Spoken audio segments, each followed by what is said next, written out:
Shabuot. We think of Shabuot, we think of Matan Torah. What is Matan Torah? Matan Torah is, simply put, the acceptance of the law. Our law from Borei Olam is not just one law. It's not just the 10 Commandments.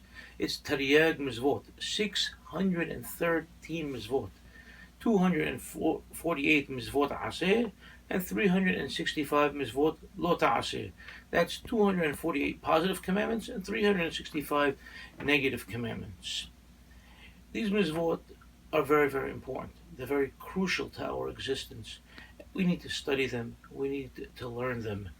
And to that effect, our Hachamim, over the course of many generations, probably starting with Sa'adyaga on, as far as we know, and maybe even before, composed poetical forms of the entire set of 613 Azharot, and they call 613 Mizvot, and they called them Azharot. The most famous set of Azharot, at least for us as Sephardim, are the Azharot of Rabbi Shlomo ibn Gabirol. Rabbi Shlomo ibn Gabirol, world famous, tremendous poet in his day and until today. He wrote so many liturgical pieces. He also wrote love poetry. But his style, his nuances, his mastery of the Hebrew language, and the actual Mizvot was unparalleled. And that's why we as Sephardim embraced his Azharot, even though many of our Hachamim were unhappy that his order of Mizvot, or his count of the Mizvot, was not 100% in sync with the count of Harambam, of Maimonides. Nevertheless, the Hachamim, the Hazanim, the people, took his Azharot and sang it again and again. On the first day we sing the positive commandments, and on the second day of Shabuot we sing the negative commandments. In Israel, where there's only one day of Shabuot, so obviously all 613 Mizvot are read. But they're not just read, they're not just chanted, they are taught, they are explained. New life is breathed into them, and that's where we as Am Yisrael reconnect with the Torah, and we rejuvenated through the Mizvot of the Torah. But how do we understand these Mizvot? How can we understand them when they're written in a very, very short poetical form? Basically, each stanza is made out of 4 short sections, each section generally not encompassing more than 3 words. So in all of 12 words approximately, you may get a full 4 Mizvot, and maybe even more sometimes. How are we to understand it? Yes, Pirushim have been written, but in our day, within our community, we had our very own Rabbi David Bitton, alav shalom, who did a masterful job. In 1980, yes, 1980, it's a long time ago to some of you, okay? Listen, it's more than 35 years ago. He put out a version of Azharot. He was only able to publish the 248 Mizvot Aseh, the positive commandments. He never had a chance in his lifetime to finish his work. Hopefully that work will be finished. But he put out a book, Azharot, part of the liturgical poetry of Rabbi Solomon ibn Gabirol, a poet of 10th century Spain. These are the Azharot of Rabbi Shlomo ibn Gabirol. The way he put them together, he didn't just open up a book of Azharot or a Shabuot Mahzor and copy and paste. He actually went to the Vatican in the 70s. He went to the Vatican, he studied manuscripts. He got copies of manuscripts from the Cairo Geniza, in fact, and he studied them as well. But that wasn't enough, because he had to explain the Taryag Mizvot. He brought us every source from the Torah, from the Nebi'im, from the Ketubim.